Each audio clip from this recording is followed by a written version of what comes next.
अब परमात्मा बताते हैं,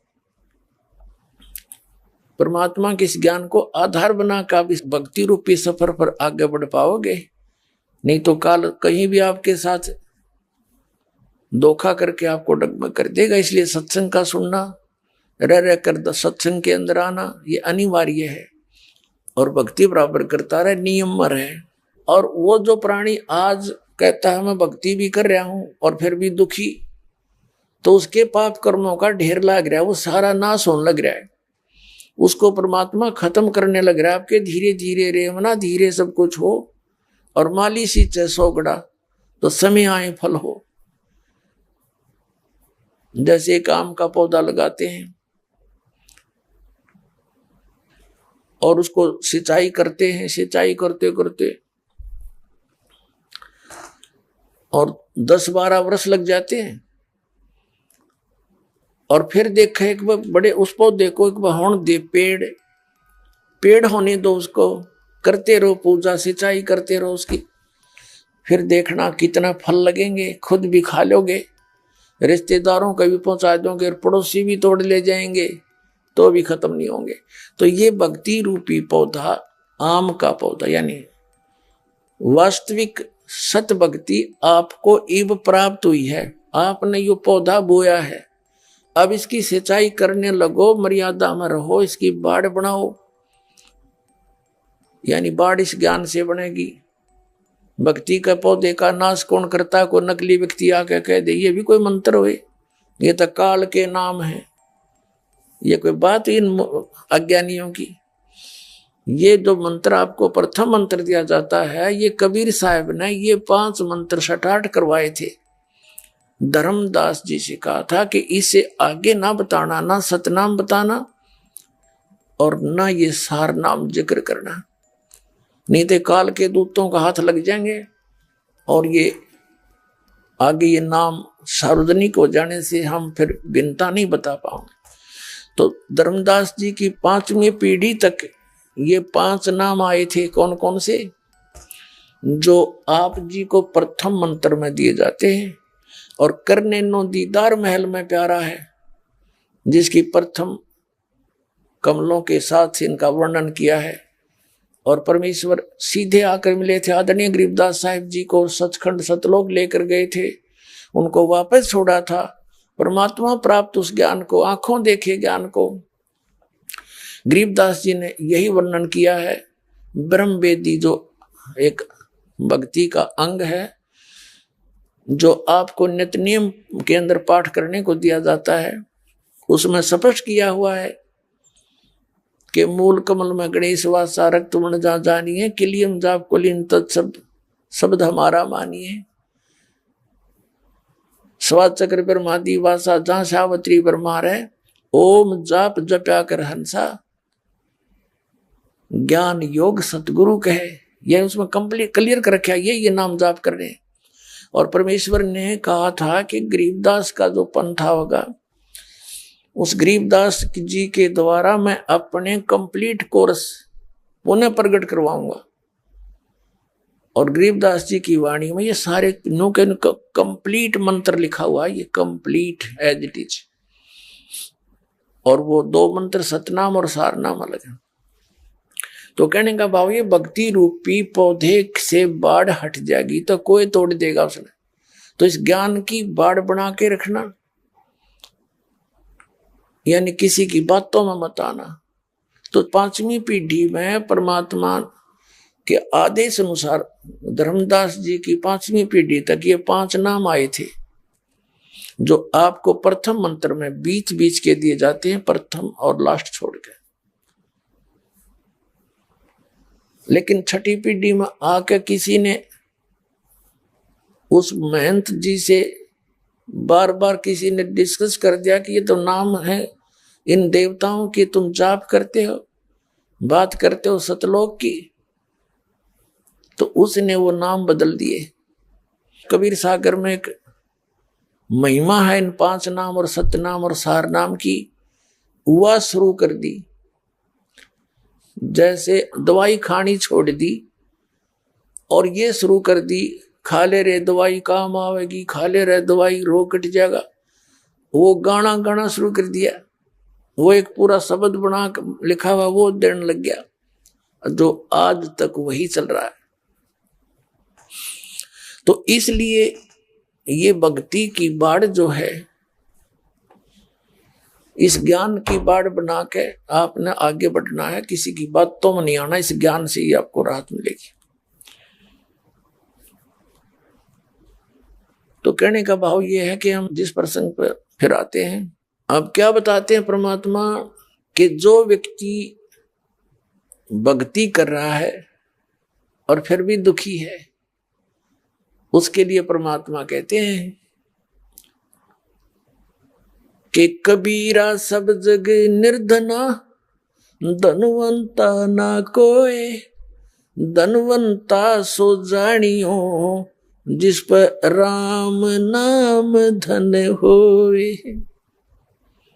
झूठे सुख को सुख कहे, ये मान रहा मन मोद, ये सकल चबीना काल का, कुछ मुख में कुछ गोद।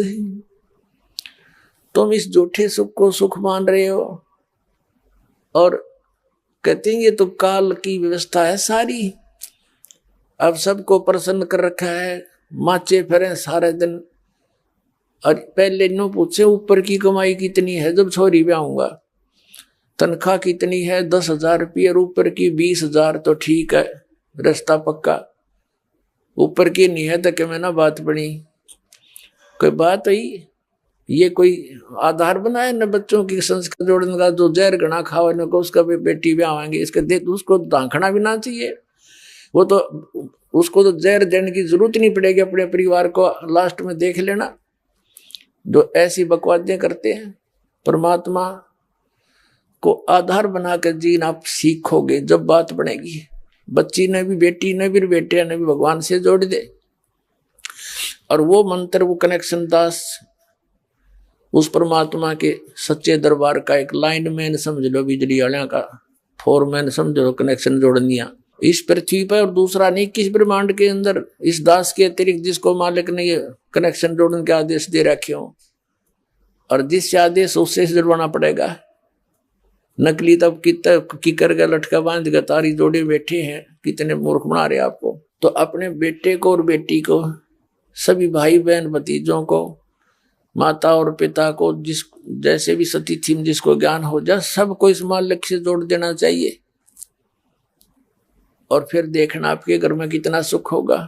तो कहने का भाव ये है, परमात्मा कहते हैं आप जिसको धनी मानते भौतिक सुख वाला, वो तो महानिर्धन है, वो तो अपना कर्म बिगाड़ गया, कति सारे बैठा गया, सारे पुनों का नाश कर गया, और उस पुनों के बदले में क्या बदलवा ले गया, वो कोठी और कार बदलवा ली इसने, और वो यहीं रह गया, आप गया वहां पर भूखा प्यासा, नरक में ठोका जाएगा, यमदूत पीटेंगे, फिर पशु बनेगा, जिससे वो पैसा लेकर के कोठी कार बनाई थी, उसका फिर उसने वापस ऋण चुकाना बनेगा, किसी का बैल बनेगा, किसी का गधा बनेगा, और किसी का और प्रकार से वो पूरे करने पड़ेंगे उसके। परमात्मा कहते तुमने उस दरगाह का मैल नहीं देखा, धर्मराज के तिल तिल का लेखा, एक एक पाई का हिसाब आपने चुकाना पड़ता है। और इस जैसे अभी आपको बताया कि पहले इस अज्ञानता में आपने कितनी गलती कर दी और कितने अपराध बन गए। कसाई तक का भी उदाहरण दे रखा है कि सदना नाम का कसाई था, और वो भी अपने जॉब को छोड़ना नहीं चाहता था, कदे भूखा मर जाऊं मैं और क्या करूंगा। भगवान संतों का ज्ञान सुना, पर संत से मिला सदना और प्रभावित हुआ, सारी बातों को स्वीकार किया, लेकिन रोजी रोटी फिर अड़ गई आगे। संत परमात्मा स्वयं आते हैं साधु रूप बना के, अपनी प्यारी आत्माओं को सतमार्ग बताते हैं। कबीर परमेश्वर आते हैं, साधु रूप में बैठे थे, तो सदना कसाई ने सत्संग सुना, परमेश्वर जो संत रूप में आए हुए थे, कबीर जी बड़ा प्रभावित हुआ, अपने कर्मों की तरफ झांका और कहा भगवान मैंने तो नाश कर दिया, क्या मेरा भी उद्धार हो सके गुरुदेव, हे महात्मा जी। तब संत ने कहा, संत रूप में परमात्मा विराजमान थे, कहने लगा भाई आगे पाप करो ना और पिछले माफ हो जाएंगे इस भक्ति साधन से, मैं बताऊंगा ऐसे। वो कहने लगा जी, परमात्मा ने पूछा तू कौन है भाई? कि मैं कसाई हूं जी, मैं कसाई हूं, कसाई सदना कसाई, सदना नाम मेरा, सदना नाम है। क्या मेरा मुझ पापी का भी उद्धार हो सकता है?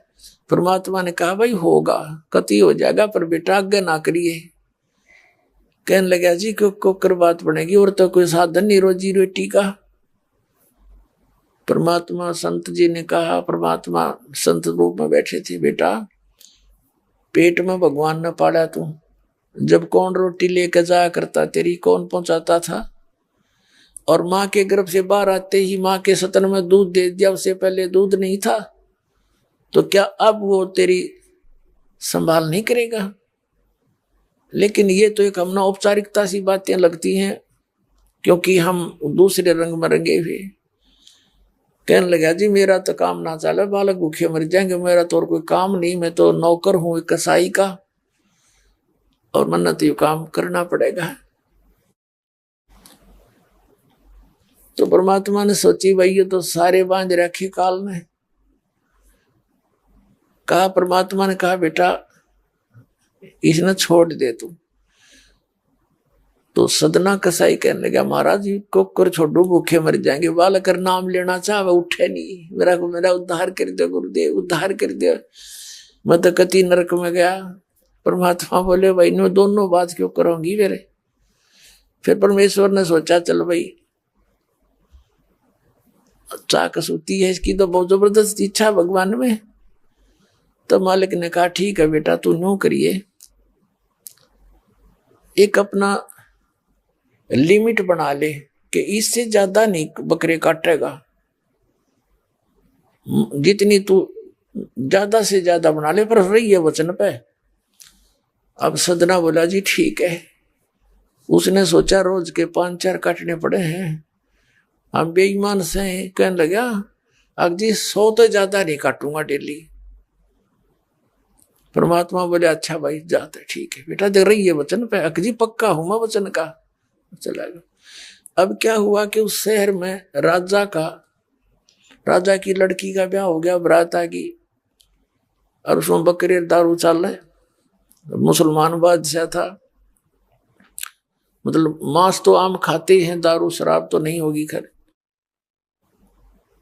अब उसके सदना के मालिक ने आदेश दिया कि सदना बड़ा ऑर्डर आएगा उससे, और भाई ला दिए बकरे ला कर रख दिए 20। अब 20 काट दिए सदना ने, फिर डिमांड आ गई 20 की, और कहने का भाव ये है कि 100 के 100 बकरे कट गए। और सदना ने सोचा हे भगवान कति पूरी बात बनी, हे भगवान आपने प्रण भी आपने रखा, मेरी तो प्रतिज्ञा भी आपने रखी, मांझ दो के हथियार धर दिए, अकरेगी इज्जत आजत कति नाश हो गया था। इतने में परमात्मा ने क्या किया, एक बहुत बड़े व्यापारी का रूप बना के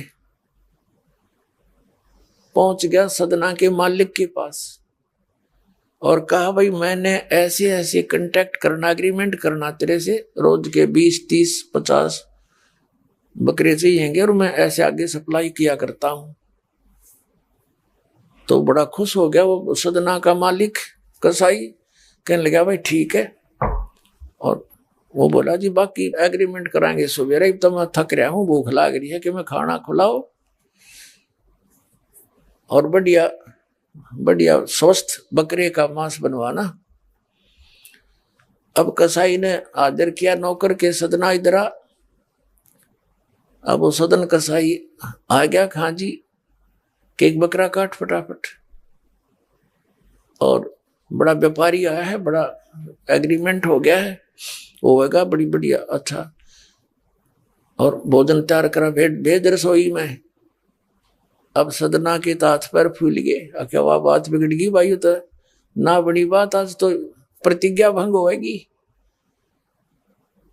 अब उसने सोचा कि जब बकरा ना काटूंगा तो यू मालिक नौकरी तो निकाल लेगा। और जब बकरा काट दिया तो वचन भंग हो गया, मेरी तो बात बिगड़ गई दोनों तरफ से। तो उसने सोचा एक आदमी का भोजन बनेगा, तो उसने क्या सोचा कि बकरे के नड़े नड़े काट दूं अंडकोश, अब मेरा पर्ण भी रह जाएगा और भोजन भी बन जाएगा एक आदमी का।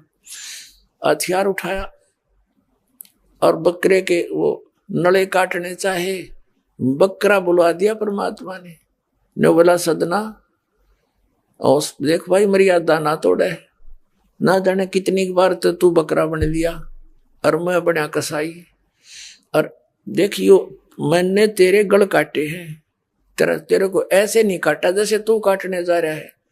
अब सारी रात तड़प कर मरूंगा मैं, तन्ने भी फिर मैं ऐसे ही काटूंगा तेरे को, ये देख लेना।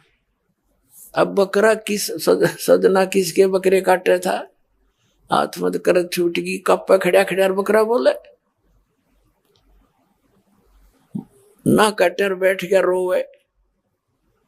मालिक ने बाट देखी, रसोई में आवाज लगाई, रसोई से संदेशा गया जी अभी तक आया नहीं, मटेरियल पदार्थ नहीं आया, बनाऊं के ऊपर। खुद मालिक गया, सदना से कहा कि सदना क्या करे, तूने काटा नहीं बकरा। मैं नहीं काटू मालिक, मैं नहीं काटू। उसने सोचा ये तो दुश्मन है, ये प्रसन्न नहीं है मेरे इस एग्रीमेंट से, ये काहे का नौकर है। अब ला तू नहीं काटे ना, मैं काटू। उठा गुस्से में सदना के दोनों हाथ काट दिए उस कसाई मालिक ने, अरे एक मारी लात करते पार काट दिया। अब जैसे भी ट्रीटमेंट वगैरह करा करो का, महीने 2 महीने रो पीट कर उसने सोची क्या करूं भाई। उसने सोचा चल पड़ी यहां से, उस संत ने कहा था मैं वहां जगन्नाथ के मंदिर में रहता हूं, वहां आ जाना। उस जगन्नाथ के मंदिर की तरफ चल पड़ा। भाई परमात्मा ने जब इतना चमत्कार दिखाया है, बकरा बोलिया इसे बुंडे काम ना मैं तो कदे भी ना करूं, मरो से जीवा से भूखे मरे। आदमी की कही तो ना जच्चे, पर वह तो सच्ची होगी, सामने तो जुल्म हो गया। यूं तो बहुत बुरा जो है ना एक रूटीन है, यो नहीं करे भाई कति भी। संत साची कहे थे वो उस दिन जच्ची उसके, उस गुरुदेव के पास समाधान के लिए चल पड़ा। देख कहां तक बिजली गिरती है इस भोंडे कर्मों से, कैसे फिर जो मालिक परम संत की शरणमा जा रक्षा कैसे होती है। अब वो चला जा रहा था, पहले सरपंच नहीं होते थे, नंबरदार होली सोली होता था गांव का, और 5-4 गांव में से एक गांव वाले व्यक्ति नंबरदार को विशेष और पावर दे देता था राजा, जिस वो दंडित भी कर सकता था अन्य किसी उनको। एक नंबरदार के घर पे रास्ते में जा रहा था, नंबरदार के घर पे रुक गया और कहा जी मैं रात न रुकूंगा, मैंने आगे यात्रा पे जाना है, जगन्नाथ में जा रहा हूं।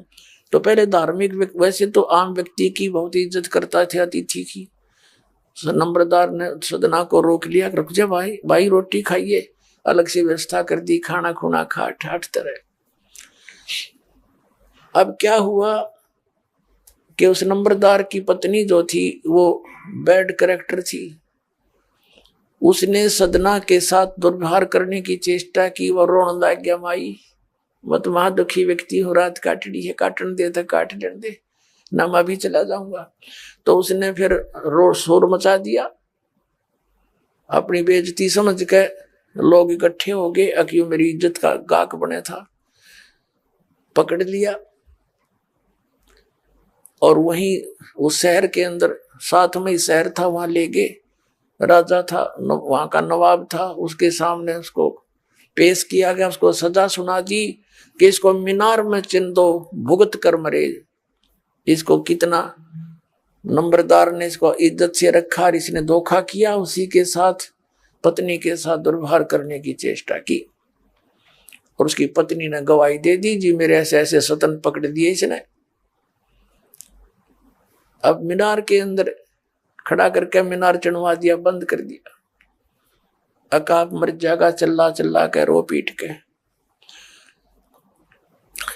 तब सदना ने अर्ज करी है, गुरुदेव मैं तो पापी आत्मा था, मुझे तो चाहे इससे बदतर मौत मार दो, लेकिन मुझे ये भगत कहे थे कि मंदिर में जावे ढेड और इसे इसके गुरु होंगे और ऐसा करता था ऐसा करता था। दाता आपके नाम पर बट्टा लग गया तो मैं तो नीच था तो इससे भी बुरी मौत मार देते। दाता इस भक्ति की इज्जत रखियो मेरे मालिक। इतना ही कहा था, वो सारा मीनार फट गया और ईंटें उन सरपंच के सर में लगी। उसकी पत्नी के दोनों सतन कट के वहीं गिर गए, खून चल पड़ा। और जिन्होंने ये संदेश सुनाया था, अन्याय का फैसला सुनाया था, उनके सर में ईंट लगी जा जाके। और देखा इतना आवाज हुई, आसपास सब भागे आए, देखण आए और सदना के दोनों हाथ पूरे हो गए, कटे हुए नहीं रहे। बोलो सतगुरुदेव।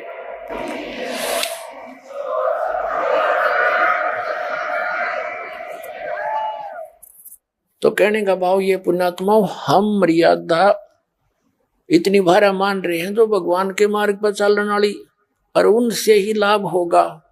भाई जो गुरु बचन पे डट गे कट गे फंद 84 के, कट गे फंद 84 के, कट गे फंद 84 के। भाई जो गुरु बचन पे डट गे कट गे फंद 84 के। वस्तु मिली ठोड़ की ठोड़, मिटगी मन पापी की दौड़। वस्तु मिली ठोड़ की ठोड़, मिटगी मन पापी की दौड़। भरम मिटे मथुरा काशी के, भरम मिटे मथुरा काशी के। भाई जो गुरु बचन पर डट गे कट गे फंद 84 के। अब पुण्यात्माओं, सदना जैसे कसाई का उद्धार कर दिया उस परम पिता ने, तो आप का तो कहना है कि है जिस मार्ग पर लग जाओ तो वही मार्ग, वही परमात्मा और वही ज्ञान, वो समाधान आज इस दास को दे रखा है उस दाता ने। इसका लाभ उठाओ, औरों को भी समझाओ, सत्य से परिचित हो जाओ। तो जब तक हम इस भक्ति मार्ग पर जब चलते हैं तो हम मर्यादा से कतरा जाते हैं और लोक लाज में आकर मर्यादा भंग कर देते हैं। भगवान का कनेक्शन कट जाता है, पावर वाला काम आपका बंद हो जाता है। जैसे आपने कनेक्शन ले रखे, जैसे दास का जन्म एक किसान परिवार में हुआ। पहले हमारी माताएं हाथ से आटा पीसा करती थी, हाथ से ही पशुओं के चारे के लिए मशीन हुआ करती, हाथ ही गंडासा बोला करते, उससे काटा करते। और फिर मोटर लगा के बिजली का कनेक्शन ले लिया, वह पावर मिल गई। अब पावर से जो काम हुआ, cut cut cut cut cut cut मिनटों में, घंटों में ढेर लगा दे। पहले 10 घंटा में ना हो, इतनी पशुओं का चारा काट के रख दे, आटा पीस दे। तो पावर जब आपको मिल जाती है तो पहले आपके जो प्रारब्ध में यानी अपना मैनुअल काम थे उनसे घना काम होता है। और जब आपका कनेक्शन कट जाता है तो फिर जो के तो फिर वो मैनुअल रह गया, आपके पावर वाला काम तो बंद हो गया। तो इस प्रकार आप जिस कनेक्शन ने ना कटने दो, और काल का पहला दाव है कि ये इस कनेक्शन ने कटवाओ। आप क्या नाम ले गए, गांव में पहुंच गए, गांव वाले नौके काहे का नाम लिया, तो ने तो ये भी छोड़ दिए, माता भी नहीं पूजता, पितर भी नहीं पूजता, और जो सामूहिक काम से ये धार्मिक ये भी नहीं कर रहा। तो काल का ये विशेष दाव है कि इसको वहां से खंडित करवा दूं, फिर इसकी देह ही तोड़ता रहूं, कोई दिक्कत नहीं। और जब मालिक के संरक्षण में हम रहेंगे, ये निकट नहीं आ सकता, ये कोई इसका अटैक हो नहीं सकता।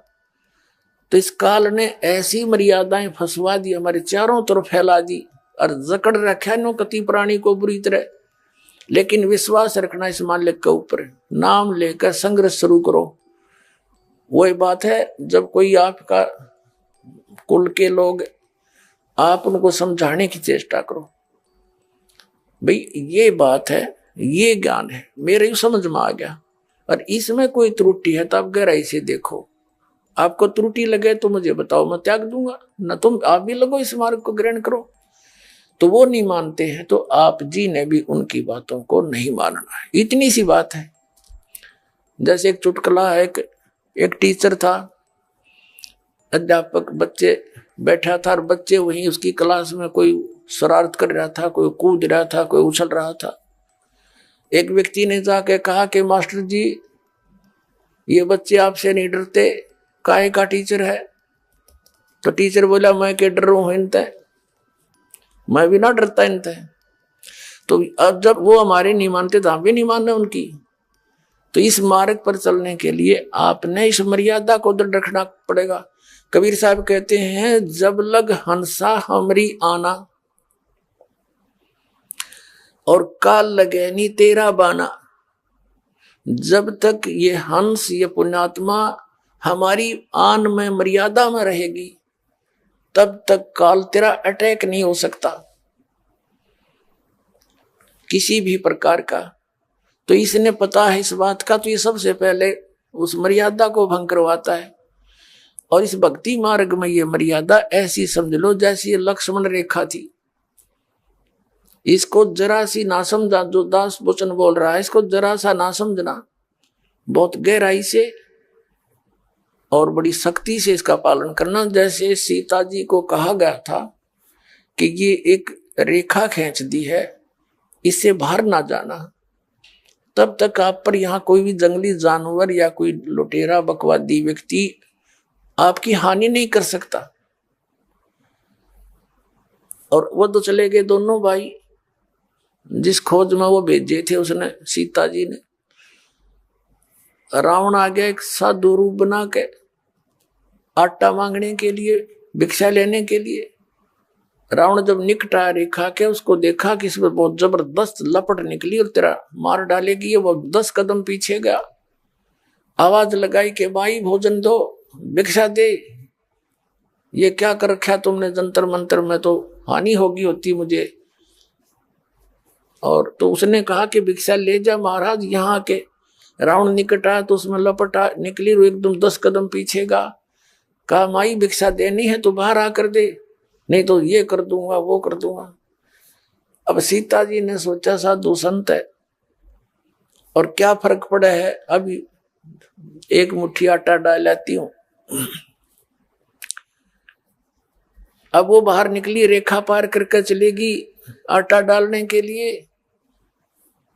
रावण ने पकड़ ली बाजू और लंका में जा पिटकी। अब वह उसकी जीव संज्ञा की सोचती के फर्क पड़ा है, अभी आ जाती हूं, अभी गई। वो मूर्ख थे, क्या तो इन्हों कह गए थे इस बार मत निकलना। तो पुण्यात्मा कितना बखेड़ा पैदा कर दिया उसकी अपनी सोच ने, के फर्क पड़ा है, कितना फर्क पड़ गया। लाखों लोग मरवा दिए। आप 10-12 वर्ष आप पड़ी रही इसकी कैद में, खाना न पीना, नहाना न धोना, रोआ पीटी, पड़ गया फर्क। तो पुण्यात्मा ये परमात्मा की जो मर्यादा कबीर साहब की है, इनको लक्ष्मण रेखा समझ लेना और फिर देखना मान ले क्या हाथ है, कितना सुख आपको देगा, आपको यहाँ सारी सहायता देगा, आपकी जीवन एक्सटेंशन करेगा। जब चाहोगे जब मरियो, काल निकट नहीं आ सकता आपकी मौत लेकर के। तो यहाँ परमात्मा हमें याद दिलाते हैं कि मन तू सुख के सागर बस रे, भाई और न ऐसा यस रे। यहाँ का कितना यश बना ले किसी भी क्षेत्र में,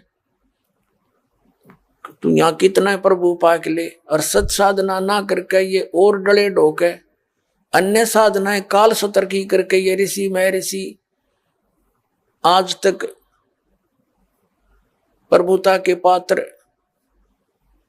और बड़े प्रभु नजर आते थे। जैसे एक अगस्त ऋषि ने एक सिद्धि प्राप्त कर ली, उसने उस सिद्धि के आधार से 7 समुद्रों को एक ही घूंट में ऐसे चुलू भर के पी लिया। सारे समुद्र खत्म हो गया, पानी नहीं रहा उसके अंदर एक घूंट भी। और फिर हाहाकार मच गई, सबने प्रार्थना की, उल्टा है उसमें कहते कुरला कर दिया, समुद्र भर गया, वो एज इट इज फॉल हो गया। अगस्त ऋषि की होगी प्रभुता, यस हो गया उसका। जड़ा देखो वहां जहां देखो वही अगस्त ऋषि ने ऐसा कर दिया, अगस्त ऋषि ऐसा कर दिया। आगे क्या बनेगा अगस्त ऋषि इन सिद्धियों की से प्रभु बन गया, आगे गधे की योनि में जाएगा, क्योंकि वो सच साधना नहीं इसके पास। तो परमात्मा कहते ये यश, ये झूठे यश है। जैसे इन सभी ऋषियों की पोल उस समय खुली जब पांडवों ने अश्वमेध यज्ञ करी थी, और उसमें एक ऐसा कंडीशनल वो रख दिया, शंख अलग से सुसज्जित स्टेज के ऊपर एक 5 मुख का शंख रख दिया कि सभी संत ऋषि महर्षि इस धर्म भंडारे में भोजन कर लेंगे, धर्म यज्ञ में।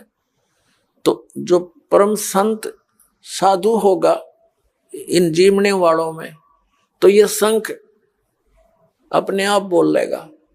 33 करोड़ देवता, 88,000 ऋषि और 12 करोड़ ब्राह्मण, ये सारे अगस्त पगस्त रिया वशिष्ठ मुनि, ये सारे वहीं पर बैठे थे। और समेत श्री कृष्ण जी त्रिलोकीनाथ ने भोजन कर लिया, वो शंख नहीं बजा। तो इसे सिद्ध हो गया कि इनकी भक्ति यूजलेस थी। जो कृष्ण जी की भक्ति करके मोक्षता में थे, श्री कृष्ण ने भी वहीं बैठा था, भोजन खा लिया था उसका, उससे भी वो यज्ञ संपूर्ण नहीं हुई। कहते हैं एक बाल्मीक नीचे कुल साधु, जिन शंख पचायन पूरा नादु। इसमें द्वापर युग में परमात्मा कबीर जी एक करुणा में नाम से, जैसे वो प्रत्येक युग में लीला करते हैं, जैसे कलयुग में कबीर नाम से वो प्रकट रहे हुए, 120 वर्ष रहे, सह शरीर आए थे, सह शरीर चले गए। एक संत और एक सतगुरु की, एक भक्त की भूमिका करके एक उदाहरण पेश करते हैं। तो ऐसे वो करुणा में नाम से आए हुए थे द्वापर में, चारों युग में आते हैं भगवान। और उनका और वाल्मीकि परिवार, उनको जो बालक रूप में आए थे कमल के फूल पर, एक वाल्मीकि परिवार उठा ले गया था मालिक को। वाल्मीकि के घर परवरिश हुई, और एक वाल्मीकि ही दूसरा लड़का व्यक्ति उनका शिष्य हुआ, तो जो जिसका नाम सुदर्शन था, सुपथ सुदर्शन। तो सुदर्शन का रूप बनाकर मालिक गए थे, लंबी कथा है, फिर कभी सुनाएंगे। आज जो प्रसंग है उसको पूरा करेंगे। तो सुदर्शन जो वाल्मीकि, सुदर्शन जो था परमात्मा कबीर जी यानी करुणा में जी का सत भक्ति का साधक था, मर्यादा में चलता था। जब वो वहां पहुंचे सुदर्शन रूप में, उन्होंने भोजन खाया। कहने का भाव यह है कि पहले तो रुक्मणी, उसको द्रौपदी के मन में दोष आ गया था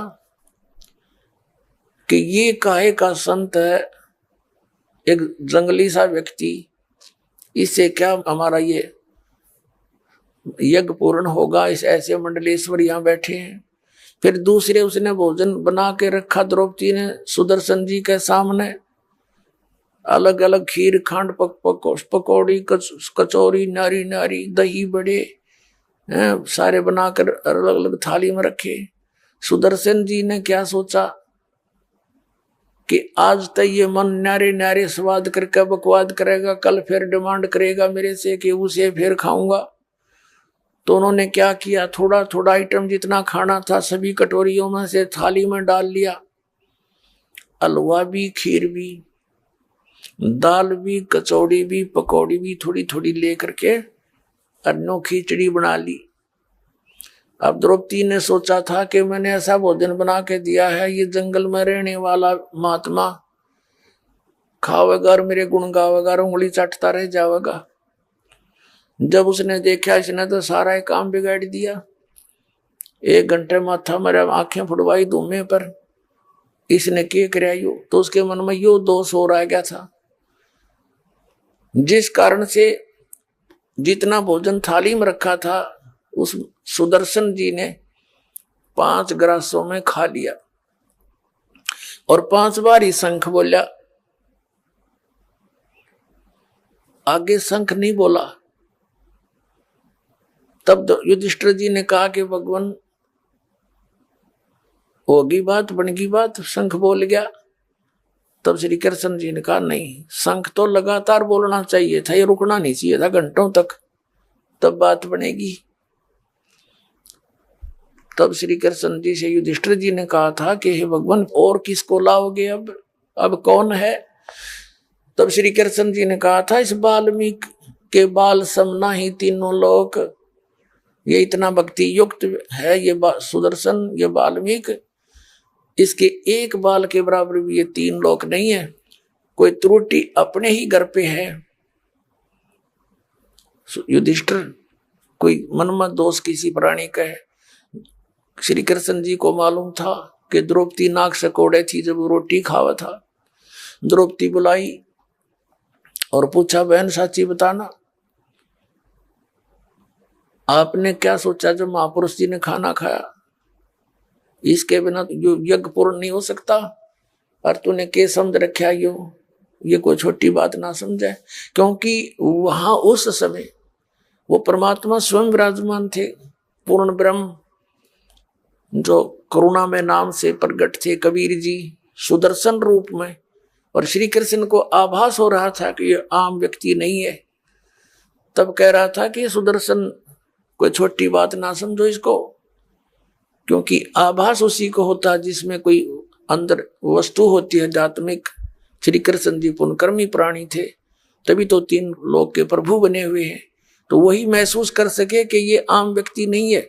बाकी जितने बैठे थे उसको तो मजाक कर ही रहे थे।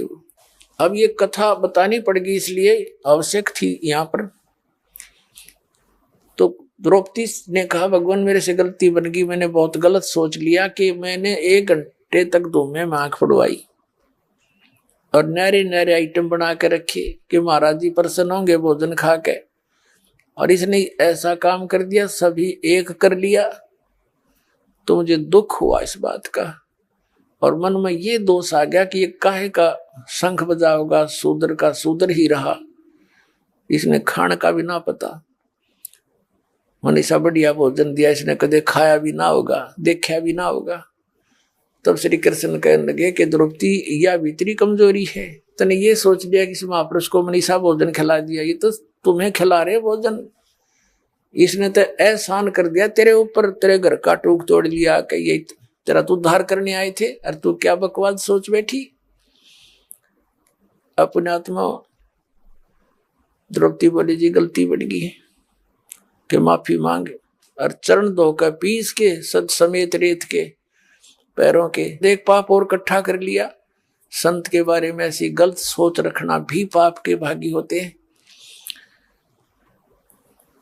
द्रौपदी लाई पात्र ठाकर को प्रांत तांसड़ा लेकर आई, लोटा पानी का, संत के चरण धोए, वापस लोटे में डाल लिया और आधा पी लिया द्रौपदी ने। जब श्री कृष्ण जी ने कहा कि आधा मुझे भी दे दे बहन, इसे महापुरुष का चरणामृत भागा करके मिलता है बड़े भाग्य वाले को।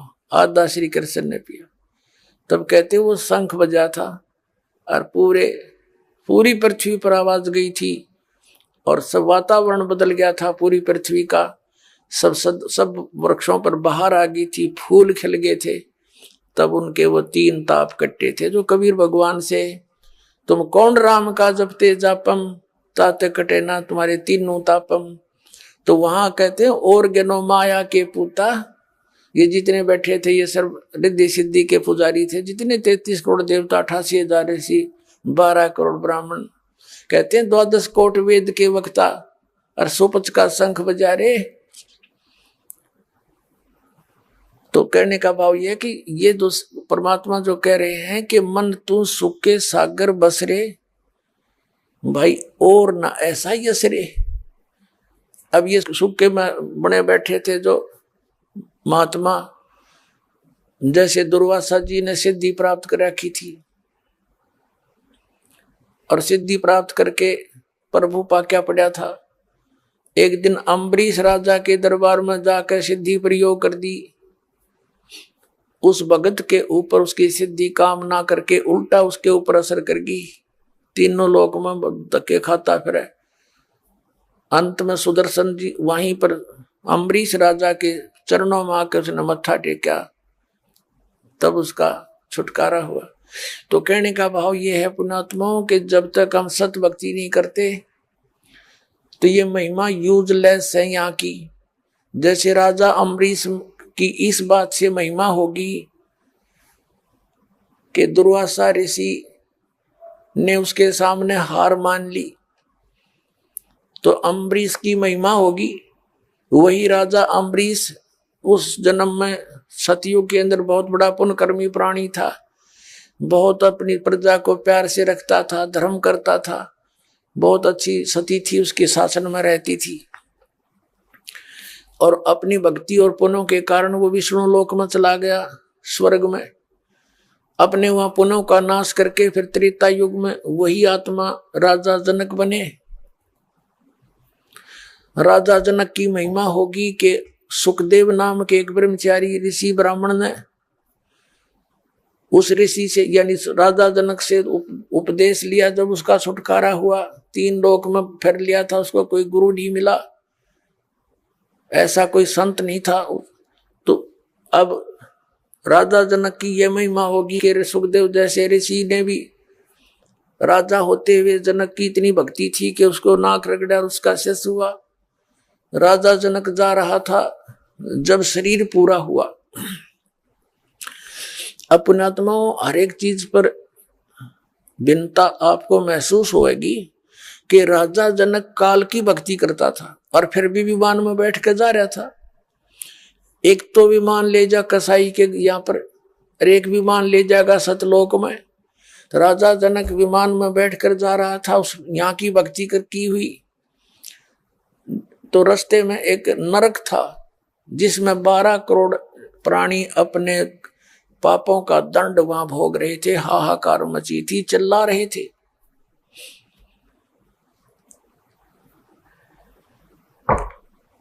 राजा जनक ने दयालु था, न्यायकारी राजा था।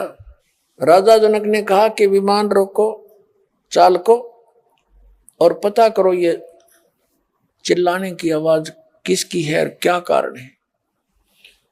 तो उनको तो मालूम था, वही बता दिया जी यहाँ पर एक नरक है और नरक में ये आत्माएं जो है अपना किए हुए पाप कर्म का दंड भोग रही है, इसलिए चिल्ला रही है। तो राजा जनक ने कहा कि इनको छोड़ दो, छुड़वा दो, मुझसे देखा नहीं जाता। तो साथ आए वे जो पारखत थे, यानी भगवान के दूत थे, वो देवदूत थे और विमान चालक थे। उन्होंने कहा राजा यहाँ आपका हुक्म नहीं चलेगा, यहाँ तो धर्मराज का हुक्म चलता है, न्यायाधीश का। तो राजा जनक ने कहा कि न्यायाधीश से मेरी बात कराओ। अब वो गए पारखत वहां धर्मराज के पास ही, ऐसे ऐसे जिद कर रहे हैं राजा जनक और कह रहे हैं या तो इनको छोड़ दो, ना मुझे भी यहीं छोड़ दो, इन्हीं में डाल दो। धर्मराज वहीं आ गया और कहा राजन ये अपना कर्म भोग रहे हैं, आप अपना पुण्य के लिए चलो, स्वर्ग में आपके बहुत पुण्य है। राजा जनक नहीं माना कि नहीं, या तो मुझे भी यही छोड़ दो या इनको नरक से निकाल दो। तब धर्मराज ने कहा कि एक विकल्प है, आप अपने पुण्य इनको दान कर दो, संकल्प कर दो, फिर छोड़ देंगे। राजा जनक ने कहा मैंने आधे पुण्य इनको संकल्प कर दिए। तो राजा जनक के द्वारा दिए गए पुण्यों के आधार से उनको वहां से निकाल लिया, नरक से 12 करोड़ आत्माओं को विमान में बैठा कर स्वर्ग भेज दिया। अब राजा जनक आधा तो खाली वहीं कर दिया, इस काल ने दे जाल देख इसका, बिना ज्ञान के आदमी नो लुटता फिरता अभी तक, भक्ति करे बिना विवेक, बिना विवेक की साधना और इस तरह के दान भी व्यर्थ होते हैं। अब दोनों स्वर्ग में चले, वो 12 करोड़ भी और राजा भी जनक भी स्वर्ग में अपना ठाठ से घूमे। राजा जनक की फिर महिमा होगी कि दानी बड़ा भाई, इसने तो ऐसा कर दिया। अब क्या बताया परमात्मा ने कि जब तक राजा जनक के द्वारा दिए गए पुण्य उन 12 करोड़ के अंदर एवरेज बांट दिए गए, जब तक वो पुण्य रहेंगे तब तक वो स्वर्ग में ठाठ करेंगे, और जब उनके पुण्य समाप्त हो जाएंगे तो 12 करोड़ फिर उस नरक में डाली जाएंगी। वो पाप उनके पेंडिंग है, नो के नो। और उधर से राजा जनक के आधा खाली करा दिया। फिर वही राजा जनक यानी राजा अम्बरीश वाली आत्मा जो ऐसे यश प्राप्त किए थे,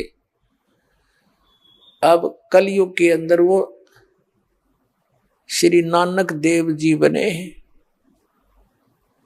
श्री कालू राम मेहता के घर जन्म हुआ और फिर उनका विवाह हुआ, 2 पुत्र प्राप्त हुए। एक सुल्तानपुर के नवाब के यहाँ नौकरी करते थे। पहले तो उनके आप नौकर हुआ करते राजा होते हुए, और स्वयं फिर आप नौकर लग गए वो पुनों को बर्बाद करके। फिर वो मालिक दयालु आए, उनको बेई नदी पर मिले जहां वो स्नान करने जाते थे जिंदा के रूप में। कहते हैं जो जन मेरी शरण हूं ताका हूं मैं दास, और गेल गेल लग गया फिर जब लग धरती आकाश। राजा अम्बरीश थे तब भी मालिक मिले, परमात्मा से प्रेरणा पाकर उनकी बात को स्वीकार नहीं किया, लेकिन भक्ति पर लग गए दृढ़ता के साथ। और राजा जनक को भी मालिक मिले थे कबीर जी जाके, तब उनको ये ज्ञान हुआ था, लेकिन उनकी बात को स्वीकार नहीं किया। मालिक को पता था, काल ने ये कह रखा है कि कलयुग में जीव गणे ले जाना। परमात्मा को पता था कि सतयुग त्रेता द्वापर में ये गणे दुखी ना हो, और जब तक ये दुखी नहीं हो लेंगे इतना मुझे ये पहचान नहीं सकते। क्योंकि जब तक इंसान की पूर्व जन्म की कमाई के से जो पुण्य उसको प्राप्त हो रहे प्रारब्ध के, वो ये सोचता है कि जो साधना तू कर रहा है इनसे मुझे मिल रहे, और इतना विवेक नहीं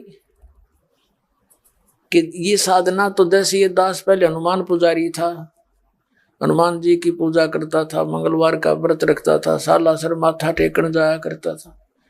बाबा श्याम जी की परंपरागत पूजा थी, राम कृष्ण राधे श्याम सीताराम जो भी मंत्र आ गया वो गमोड़ दिया करते थे, और सारे सुख होते जा रहे थे। संतान हुई, नौकरी मिल गई, पास हुए परीक्षा में, तो इन्हीं को क्रेडिट देते थे कि भगवान की दया से हो गया, श्याम जी की दया से हो गया, बाबा हनुमान ने मौज कर दी, श्री कृष्ण जी विष्णु जी की दया करते होगी, यानी सबको ही इसका आधार मानते थे। अब पता चला ये तो कुछ दे सकते ना ले सकते, ये कुछ नहीं कर सकते, हमारे प्रारब्ध में ये परिवर्तन कर ही नहीं सकते, ये हमें दे ही नहीं सकते जो हमारे भाग्य में नहीं है। तो मिल रहा था हमारे कर्म का, और शाबाशी मिल रही थी इन भगवानों को। तो त्रेता द्वापर सतयुग के अंदर परमात्मा को पता था ये पुण्यकर्मी प्राणी है, तो इनका पूर्व जन्म का पुण्य, जैसे अब आप भक्ति करोगे ये हजारों वर्ष चलेगी सत्य भक्ति इस पृथ्वी पर। जो पार हो गए उनकी तो कहानी खत्म होगी, यहाँ से जड़ निकल गई, और जो रह गए नहीं समझाए भक्ति करके और रह गए यहीं पर, तो वो ही फिर ऊपर स्वर्ग में सब जगह इनके पुण्य नाश करा के फिर सतयुग में पटकेगा तुम्हें। सतयुग में फिर ये गलत साधना करते रहोगे, फिर भी सुख होगा। आप सोचते हो हमें जो पूजाएं कर रहे हैं मौज मात रही है, समाधि भी जाती है ऊपर को, फिर त्रेता में, फिर द्वापर में, फिर कलयुग में आकर फिर पकड़ा जाओगे आप, क्योंकि जो साधना आप कर रहे हो वो तो गलत है। आपके पुण्य रहे नहीं, क्योंकि सारे पुण्य खर्च कर दिए तुमने। तो अब जो दुर्गति आपकी प्रारंभ हो रही है, दुखी के दुख बढ़ रहे हैं। पूजा वो आप पहले भी कर रहे थे, आपके दादे परदादे भी कर रहे थे, वह सुखी थे क्योंकि उनके पुण्य थे, और उन्हीं करते करते तो आपकी बिरानमाटी होगी। तो अब उन साधनाओं से नहीं हो रहा था वो लाभ, आपको पूर्व प्रारब्ध ही मिल रहा था। और अब परमात्मा कहते हैं कि मैं कलयुग में फिर वो भक्ति दूंगा, इनके रोज कांटे से निकलेंगे, रोज सुख होंगे, और वो उन साधनाओं को करके ये थक चुके होंगे, फिर मुझे पहचान लेंगे। कबीर साहब कहते हैं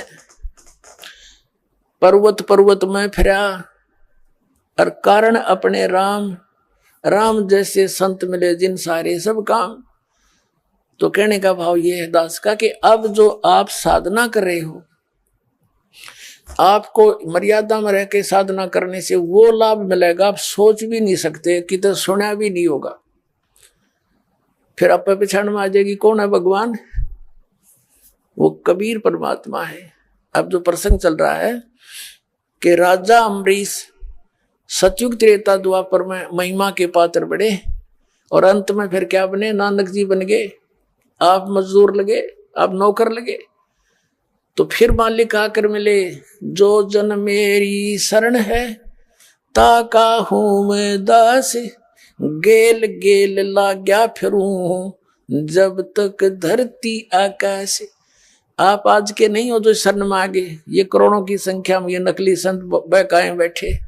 अरदास ने खूब आवाज लगा लिए तो कुंभकर्ण की नींद सोए पड़े, भांग पी रहे उन संतों के पास, इतनी आवाज लगा दी। क्रोथा कांड इसी का कारण था, सच्चाई कहने का इनकी पोल पाट दी थी इन नकली आचार्य ऋषि की, मैं ऋषि दानंद की, सारे की।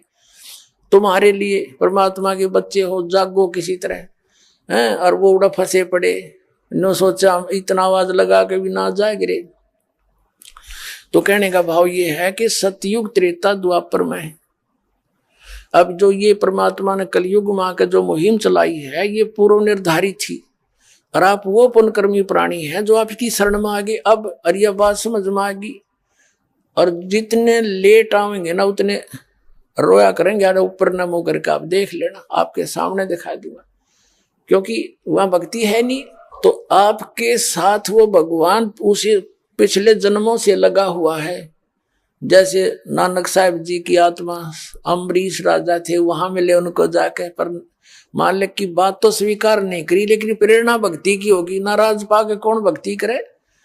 मालिक ने प्रेरणा दी, साधु बन के गए, उनके घर रुके। शुरू में जवान अवस्था थी, बहुत देर तक बात समझ में आई। फिर ऐसी आई कि चल जैसी भी कर रहा था करके कुछ तो पुण्य कमाए, कुछ दिन तो स्वर्ग में रह गया उल्टा। फिर राजा जनक को मिले, फिर वही आत्मा नानक देव बने, वहां पहुंच गए। बेई नदी पे गोष्ठी करी, पहले उनसे ज्ञान समझाया, लेकिन पुराना रंग गणा था, नहीं समझ में आया। तो फिर सतलोक लेकर गए उस प्यारी आत्मा को। सतलोक में परमात्मा को देखा और वही भगवान फिर काशी में कपड़ा बुनता देखा। तब कहा था फाई सूरत मुलुक की वेश, ए ठगवाड़ा ठगी देश, खरा सियाणा बोता बार। ये दानक रूप रहा करता, नानक साहिब जी ने कहा था। ये गुरु ग्रंथ साहिब के अंदर 24 नंबर पृष्ठ के ऊपर ये पूरा शब्द लिखा हुआ है नानक साहिब जी का। तो पुण्यात्माओं, कबीर साहब कहते हैं तो आप भी उन्हीं पुण्यात्माओं में से हो। पहले तो परमात्मा ने अपने गवाह बनाने थे कलयुग में। ये 6 गवाह तो दास को याद है परमात्मा के। कौन कौन? जिन्होंने परमात्मा कबीर जी को यहां भी देखा, सचखंड में देखा, सतलोक में, और दोनों जगह ये एक ही पाया। और फिर उन पुण्यात्माओं को वापस छोड़ा। उन्होंने फिर कबीर परमात्मा की महिमा अपनी अमृतवाणी रूपी एफिडेविट दे करके उन्होंने वर्णित की। कौन कौन है? आदरणीय धर्मदास साहिब जी, आदरणीय मलुकदास साहिब जी, आदरणीय नानक साहिब जी, आदरणीय दादू साहिब जी, आदरणीय गरीबदास साहिब जी, गांव छुड़ानी जिला झज्जर वाले, आदरणीय गीसादास साहिब जी, गांव खेकड़ा जिला मेरठ उत्तर प्रदेश वाले। तो ये 6 गवाह तो दास के याद है उस परमात्मा के कि कबीर इज गॉड। जैसे नानक साहिब का था, आपने सुन लिया, फाई सूरत मुलुक की वेश, ए ठगवाड़ा ठगी देश, खरा सियाणा बोता बार। ये धानक रूप रहा करता। 24 नंबर पृष्ठ पे 721 पृष्ठ पे लिखा गुरु ग्रंथ साहिब में कि एक अर्ज गुप्तम पेश तोदर कून करतार, हक्का कबीर करीम तू बे ए परवरदिगार। और दादू साहिब ने कहा कि जिन मुझको निज नाम दिया सोए सतगुरु हमार, दादू दूसरा कोई नहीं, ये कबीर सिरजनहार। आदरणीय गरीबदास साहिब जी गांव छुड़ाने वाले ने कहा कि अनंत कोट ब्रह्मांड का एक रति निभार और सतगुरु पुरुष कबीर हैं, ये कुल के सिरजनहार। अब आप उन पुण्यात्माओं में से हो जिनके भगवान पीछे लगा हुआ है। जो बच्चा गऊ की नजर में यूं साई को संते, भक्तों के पीछे फिरे वो भक्त वत्सल भगवंत है। कि जैसे गाय चारा चरती है, चारा चर रही है, एक नजर अपने बच्चे पर रखती है। तो परमात्मा कहते हैं जो बच्चा गऊ की नजर में यूं साई को संत। आप पुण्यात्मा हो जो भगवान की खोज में लगे हो, इतनी दूर आए हो, कोई 200 किलोमीटर से, कोई 1000 किलोमीटर से, कोई 1500 किलोमीटर से, आप परमात्मा के बच्चे हो। और आपको कैसे संदेश भेजा, तरीका देखो उस दाता का। ये इंटरनेट और ये इलेक्ट्रॉनिक मीडिया और ये सैटेलाइट रूप पर के जितने भी ये लैब लोग बनवाए परमात्मा ने, टीवी बनवाए, कंप्यूटर बनवाए, ये छोटे छोटे मोबाइल बनवा दिए, छोटे छोटे मोबाइल। ये आदमी के स्तर की वस्तु नहीं है, ये मैन्युफैक्चर, ये भूल जाना आप। ये तो परमात्मा ने ये ढूंढा ठाना था इस कलयुग में, ना ये मनुष्य थे। हमने देखा, क्योंकि हम किसान परिवार में जन्म हुआ दास का, अपनी कणक को इकट्ठा करने में एक एक महीना, दो में डेढ़ महीना लगे रहते थे। और कैसे उसको काटते थे, फिर उसको डाल कर पशुओं से उसका ऊपर घुमाते थे, फिर एक छड़ा काट कर उसको ऊपर उड़ाए जाते, 1 महीने में जाकर वो सेट होता है। तो वो भी दिन देखे, वो क्या मनुष्य नहीं थे। एक रेडू में, यानी छोटी सी गाड़ी में 6 खच्चर जोड़ कर रथ बना के घसीटे अंडा करते, ना सड़क थी, तो वह भी मनुष्य थे। तो अब क्या कहीं और से आ गई मनुष्य, उनसे कम दिमाग है जो पहले वालों में था। लेकिन मालिक ने अब ये बनवाने थे, इसके माध्यम से संदेश, अपना परिचय अपने बच्चों तक पहुंचाना है उसने, उसके लिए बनवाए। ना 10 साल पहले की थे मीडिया, इलेक्ट्रॉनिक मीडिया कहीं भी नहीं था, ना सैटेलाइट का बेरा था इन्हें।